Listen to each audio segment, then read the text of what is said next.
Hello everyone, कैसे हैं आप सब। Welcome back to my channel. I hope आप सब अच्छे होंगे और अपने एग्जाम की तैयारी अच्छे से कर रहे होंगे। यहाँ पर हम करने वाले हैं सीटेट जनवरी एग्जाम के लिए हिंदी की पेडागोजी की क्लास। अगर आप चैनल पर नए हैं और आपने अब तक वीडियो नहीं देखी है तो प्लीज़ जाइए चैनल को सब्सक्राइब कीजिए और प्लेलिस्ट में जाकर बाकी वीडियो देख लीजिए। क्लासेज आपके लिए हेल्पफुल रहने वाली हैं। सीटेट के एग्जाम में हिंदी बहुत बेसिक सी आती है, ग्रामर का पोर्शन इसमें बिल्कुल नामात्र के लिए आता है और साथ ही पेडागोजी और एक पैराग्राफ भी आता है जो आपके मार्क्स अच्छे लाने में आपकी हेल्प कर पाएगा। क्वेश्चन नंबर 1 में देखते हैं क्या दिया है।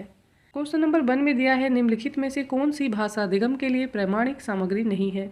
बात किसकी हो रही है, भाषा अधिगम की जा रही है और प्रमाणिक सामग्री में से कौन सी नहीं होगी ये बताना है। ऑप्शन नंबर ए में दिया है किसी भी स्थान के लेखक द्वारा लिखी गई लघु कथा। कोई स्थान है और उसके लेखक हैं वो लघु कथा लिख रहे हैं तो ये प्रमाणिक सामग्री के अंतर्गत आएगी। ये करेक्ट है। ये आंसर नहीं होगा क्योंकि हमें यहाँ पर नेगेटिव आंसर देखना है, इसको आपको ध्यान रखना है। ऑप्शन नंबर बी में दिया है कवि द्वारा उचित कविता, तो यहाँ पर दे दिया है इन्होंने उचित, राइट या प्रॉपर, तो ये भी यहाँ पर करेक्ट हो जाएगा। तो ये आंसर नहीं होगा क्योंकि आपको नेगेटिव आंसर देखना है।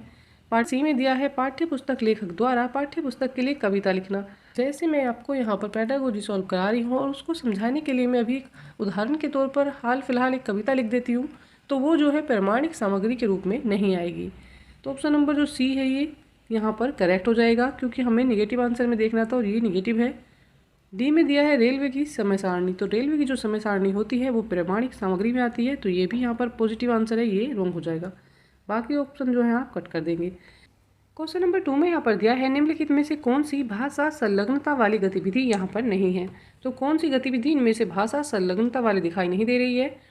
ऑप्शन नंबर ए में दिया है शिक्षार्थी चार चार के समूह में एक पाठ्य सामग्री को पढ़ते हैं और उस पर आधारित कार्य कर रहे हैं। तो चार बच्चे जब एक समूह में बैठते हैं तो वो वहाँ पर भाषा का प्रयोग कर रहे हैं, उनमें भाषा संलग्नता दिखेगी। कोई बच्चा हिंदी में बात करता है, कोई बच्चा इंग्लिश का भी यूज कर रहा है और जब बच्चे समूह में बैठते हैं तो अपनी क्षेत्रीय भाषा का भी यूज भी करते हैं।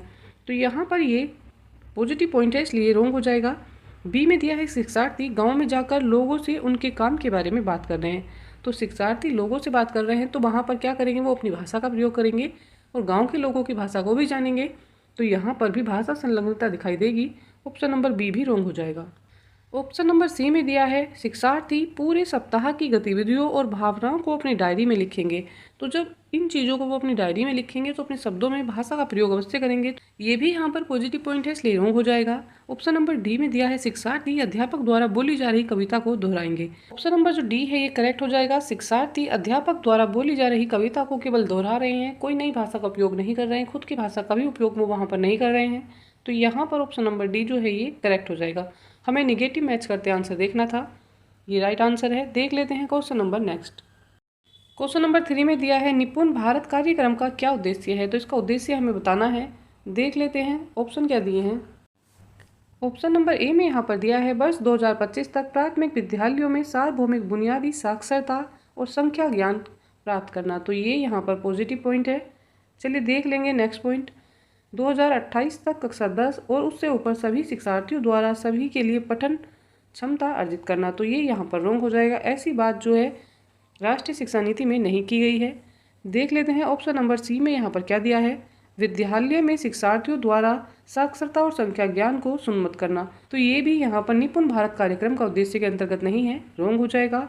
डी में दिया है पूर्व बाल्यावस्था विद्यालय के दौरान गुणवत्तापरक अधिगम को सुन्नत करना। तो ये भी यहाँ पर निपुण भारत कार्यक्रम उद्देश्य के अंतर्गत नहीं आता है। ऑप्शन नंबर डी रॉन्ग हो जाएगा। यहाँ पर right answer option number A है।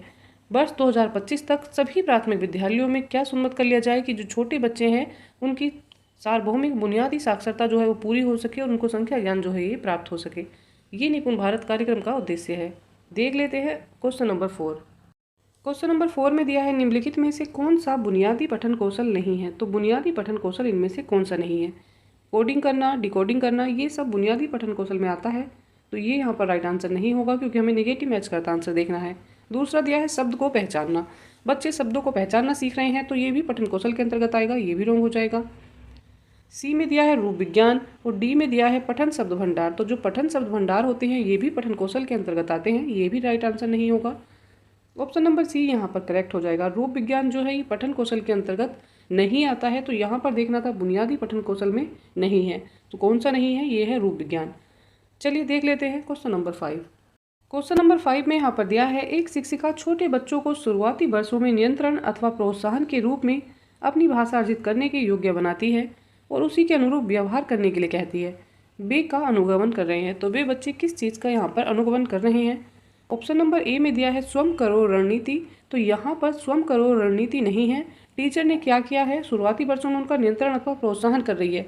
किसके द्वारा? भाषा अर्जन के योग्य बना रही है उनको, जिससे बच्चे क्या करें, उसी के अकॉर्डिंग जो है वो अपना व्यवहार करें। तो ये किसका उदाहरण हो जाएगा? ये हो जाएगा टोटल फिजिकल रिस्पॉन्स, उपागम का उदाहरण। ऑप्शन नंबर बी यहाँ पर करेक्ट है। ऑप्शन नंबर सी में दिया है करके सीखना, उपागम, तो ये नहीं होगा। डी में दिया है कहानी कथन पद्धति, तो ये भी नहीं होगा। शिक्षिका उनको सिखा रही है और बच्चे उसके बदले में क्या कर रहे हैं, व्यवहार कर रहे हैं, तो ये आता है फिजिकल रिस्पॉन्स में। ऑप्शन नंबर बी यहाँ करेक्ट हो जाएगा। देख लेते हैं क्वेश्चन नंबर 6। क्वेश्चन नंबर 6 में दिया है भाषा एक सामाजिक उपकरण है, तो भाषा सामाजिक उपकरण के रूप में कैसे कार्य करती है? ऑप्शन नंबर ए में दिया है निर्वाचन, बी में दिया है अंतःक्रिया, सी में दिया है सूचित करने, डी में दिया है हस्तक्षेप। यहाँ पर right answer option number B हो जाएगा अंतःक्रिया। भाषा अंतःक्रिया का एक सामाजिक उपकरण है। भाषा के द्वारा इंसान क्या करता है, समाज में एक अंतःक्रिया कर पाता है, खुद को शामिल कर पाता है। ऑप्शन नंबर जो बी है ये करेक्ट हो जाएगा।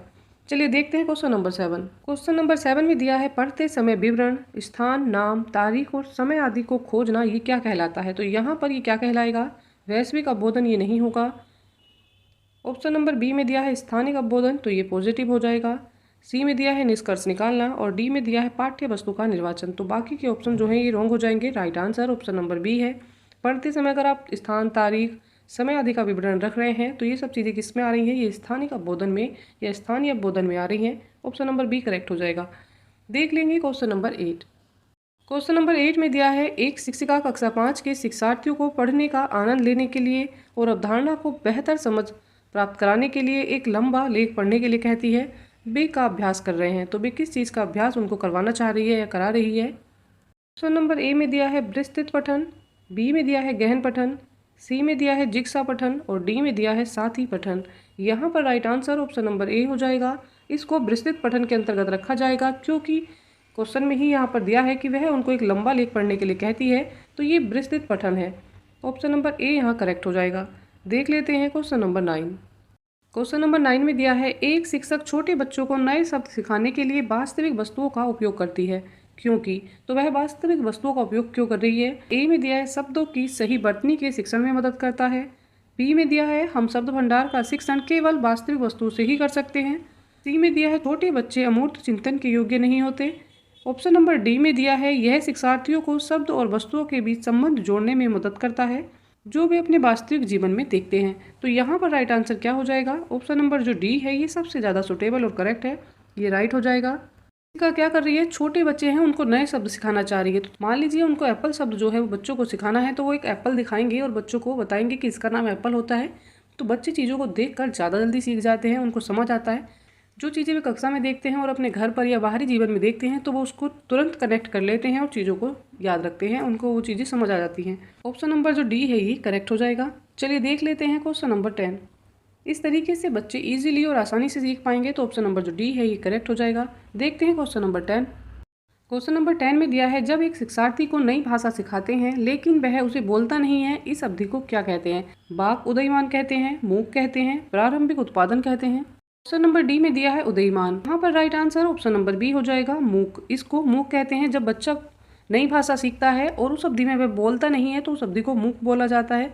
ऑप्शन नंबर बी यहाँ पर करेक्ट है। देख लेंगे क्वेश्चन नंबर 11। क्वेश्चन नंबर 11 में यहाँ पर दिया है एक प्रभावी शिक्षक। तो यहाँ पर एक प्रभावी भाषा शिक्षक की बात की जा रही है। वो बच्चों को कैसे सिखाएगा? ए में दिया है बच्चों को पाठ्य पुस्तक में दिए गए सभी प्रश्नों के उत्तर याद करवाएगा। तो यहाँ पर जब बात आ जाती है याद करवाना, ये निगेटिव पॉइंट है, इसको आपको याद रखना है, ये रॉन्ग हो जाएगा। बी में दिया है पाठ्य पुस्तक के साथ साथ अन्य संसाधनों का प्रयोग करता है, ये यहाँ पर पॉजिटिव है। सी में दिया है केवल पाठ्य पुस्तक में दिए गए प्रश्नों को करते हुए प्रश्न पत्र का निर्माण करता है, तो ये भी यहाँ पर रॉन्ग हो जाएगा। ऑप्शन नंबर डी में दिया है पूरी तरह से प्रस्तावित पुस्तक पर निर्भर करेगा। तो मानकीकृत जो पाठ्यचर्या होती है वो यहाँ पर रॉन्ग हो जाएगा क्योंकि एक निगेटिव कीवर्ड होता है। राइट आंसर हो जाएगा यहाँ पर ऑप्शन नंबर बी। वह क्या कर रहा है? पाठ्य पुस्तक के साथ साथ अन्य संसाधनों का भी वह प्रयोग कर रहा है, तो बच्चे उससे इजीली सीख पाएंगे, क्योंकि एक रुचिकर तरीका हो जाएगा जिससे बच्चों को आनंद आएगा और वो अच्छे से सीख पाएंगे। यहाँ पर ऑप्शन नंबर बी जो है ये करेक्ट है। देख लेते हैं क्वेश्चन नंबर 12।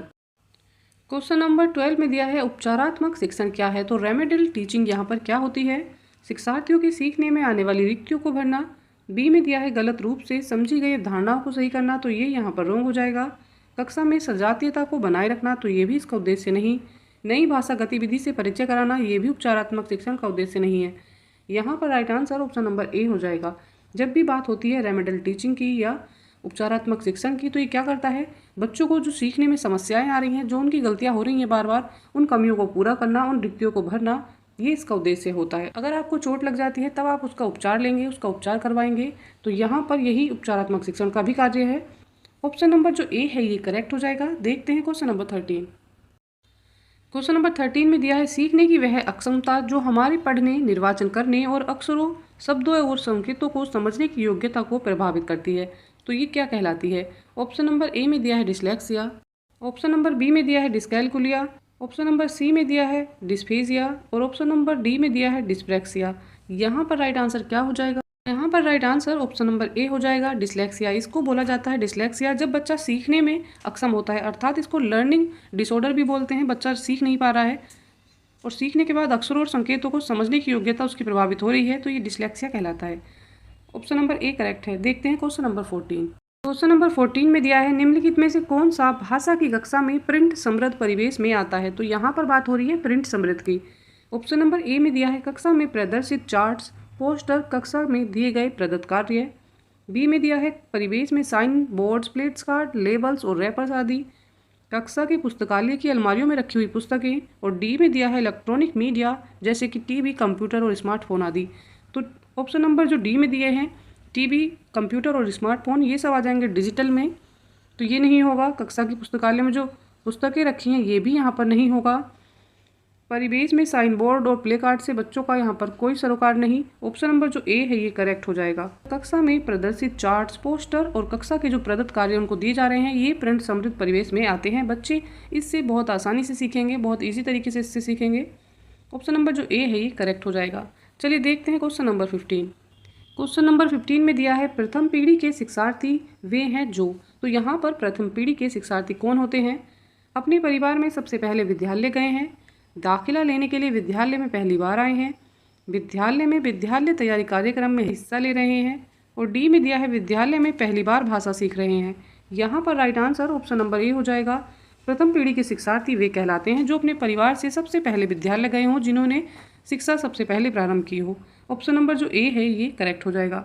इसी के साथ आज की क्लास ये कंप्लीट हो जाती है। आई होप क्लास आपके लिए हेल्पफुल रहेगी। अच्छी तैयारी के लिए साथ में बने रहिएगा।